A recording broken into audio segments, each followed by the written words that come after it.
крымско-татарскому массиву в поселке Кариис в Ялте исполняется 30 лет. Это был один из немногих самовозвратов на Южном берегу, и потому достался крымским татарам очень тяжело. В 90-м году, во время массового возвращения в Крым, наши соотечественники, чьи родители были депортированы из Ялты, решили добиваться выделения участков на родной земле. Они не требовали вернуть им отобранные дома или имущество, они лишь хотели получить право заново построить свой новый дом на родине. Поначалу был организован пикет у Ялтинского горсовета. Все стоящие на нем были либо выходцами из Ялты, либо их потомками.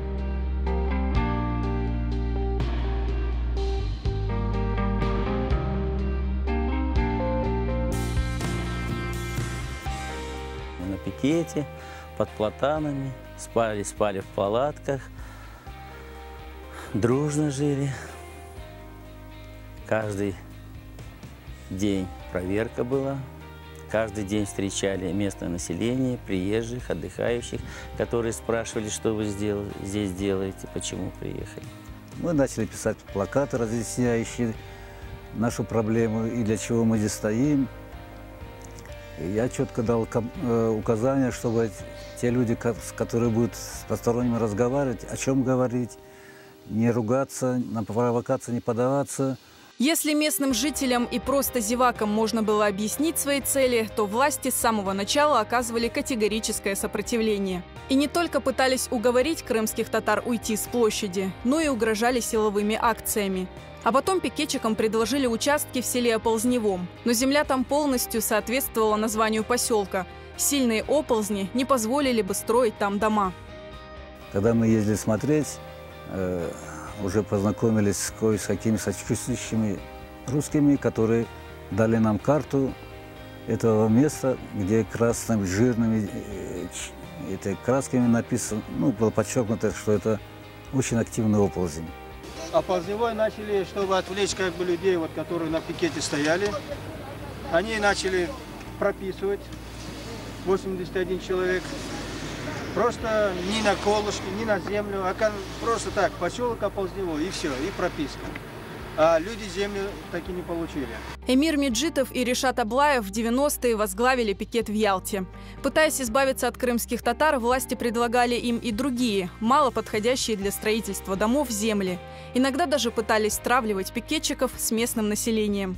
С директором совхоза Назаровым объездили 3 поля, которые он нам показал. Мы посмотрели эти места, в многих местах, особенно на Гаспре, здесь и на Солнечной тропе, там очень много огородов, самозахваченные огороды русскоязычным населением. Огороды, притом уже капитально ограждены, поставили времянки там. Мы когда говорили, как же так, сегодня если за поле, которое никому, государству принадлежит, население бунтует, как вы говорите, то где гарантия, что это население, когда мы полезем в эти огороды, не пойдут против нас? Поняв, что от властей бесполезно ждать содействия, крымские татары решили сами отыскать подходящую землю. Выбор пал на табачное поле близ поселка Кариис.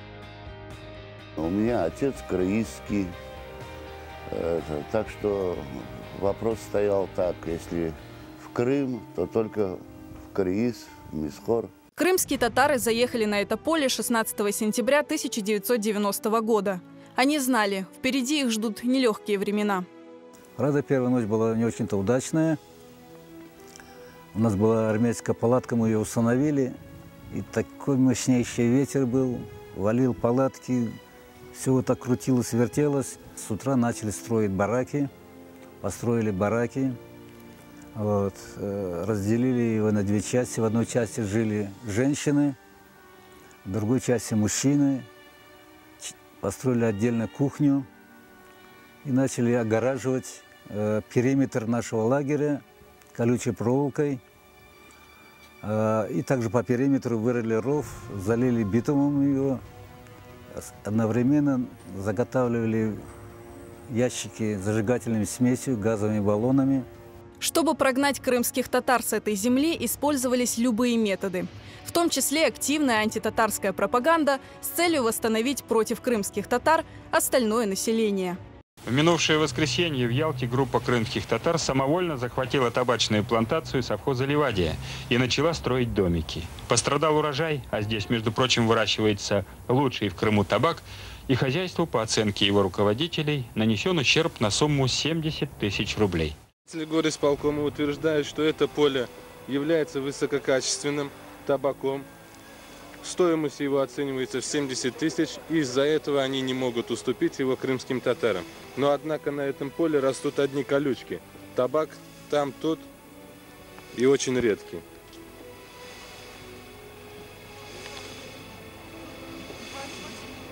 Женщины собирали табак, те картины, которые работники совхоза принесли, и отдавали им. Они вместо того, чтобы отвозить куда, где перерабатывают, недалеко в лесу их выбрасывали.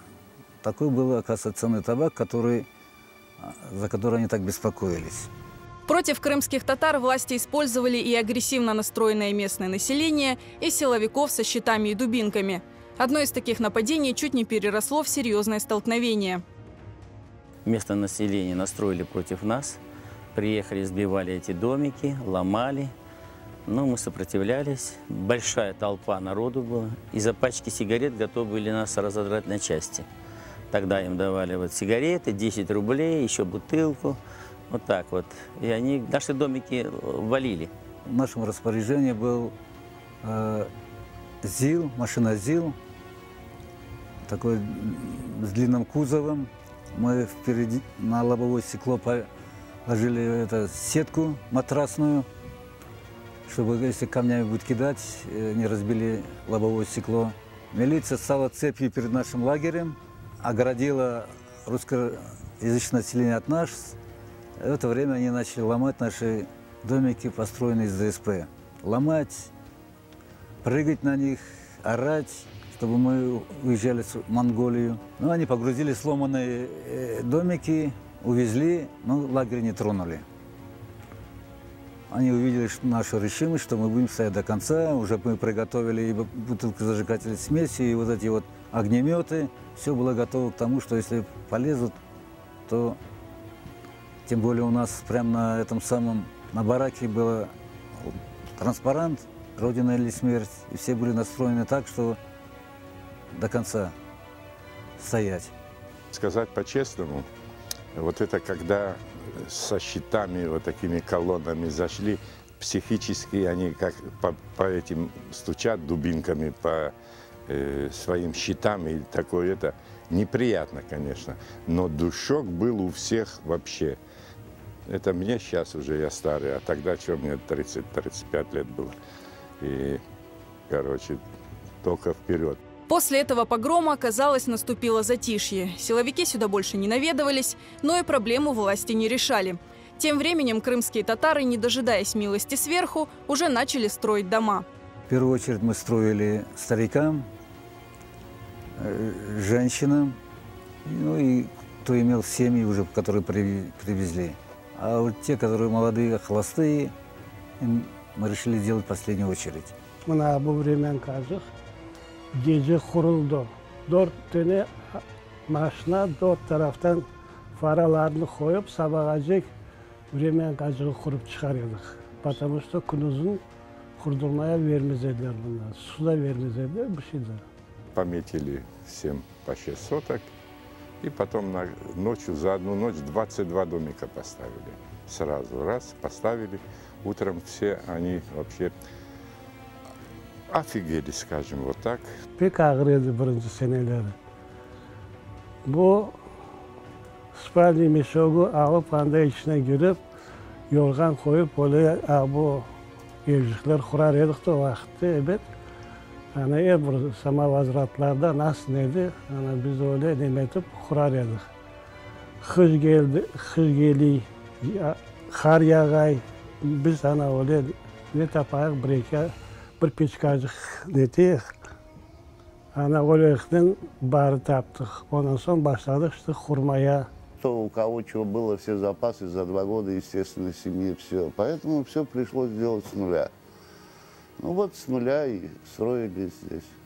Сестра с братом просто привезли, бревенчатый сруб готовый, только надо было его собрать. И, так сказать, всей толпой всеми теми людьми, которые оттуда с пикетом пришли сюда строиться, мы за один или за 2 дня подняли этот дом, ну и вселились. И потом этот дом как бы был, так сказать, первым камнем, с которого все началось. Крымские татары старались не конфликтовать и избегать столкновений, хотя острых ситуаций иногда было не избежать. Инциденты были, мы гаишную машину выкинули вообще за пределы, потому что не давали нам завозить ничего, материалы. А так... Как выкинули? Ну, они перекрыли, машины не могут зайти.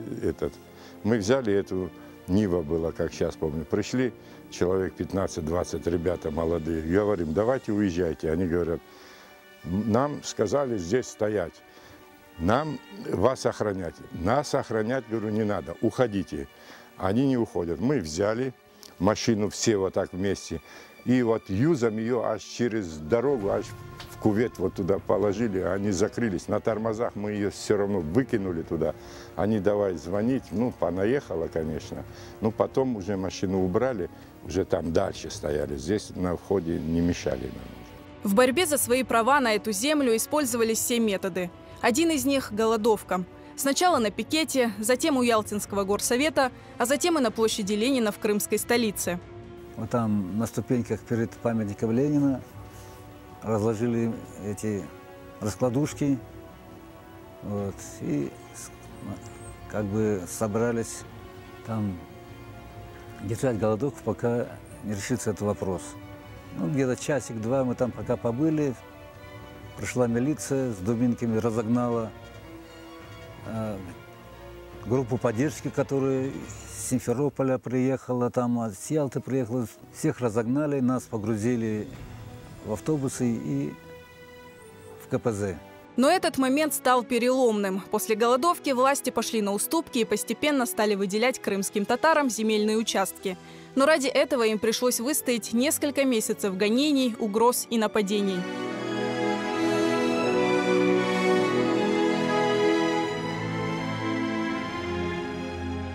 Я думаю, что вот это вот нам, то, что родители, что дедушки, хартанашки, харбабашки привили, вот это нам и помогло так отчаянно здесь, хоть мы здесь не родились, но такой дух был, вот, именно чтобы здесь остаться, чтобы здесь жить. Все были едины и, скорее всего, наверное, порядочность нашего народа, крепкость, сила.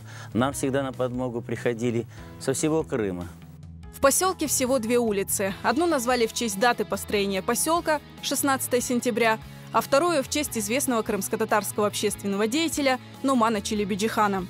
Жители называют свой поселок Чаталкая, в честь скалы на Айпетре, под которой он расположен. Своими силами провели все коммуникации, построили детскую и спортивную площадки, а место, где 30 лет назад стоял первый барак, теперь центр поселка. Вот сейчас мы подходим к нашей знаменитой, легендарной сосне, которая росла одиноко на табачном поле. Под этой сосной снимали фильм о Буратино и много других фильмов. Оно было ориентировано для дельтапланеристов, которые прыгали с Айпетри. Вот. И мы решили ее сохранить как достопримечательность нашего поселка.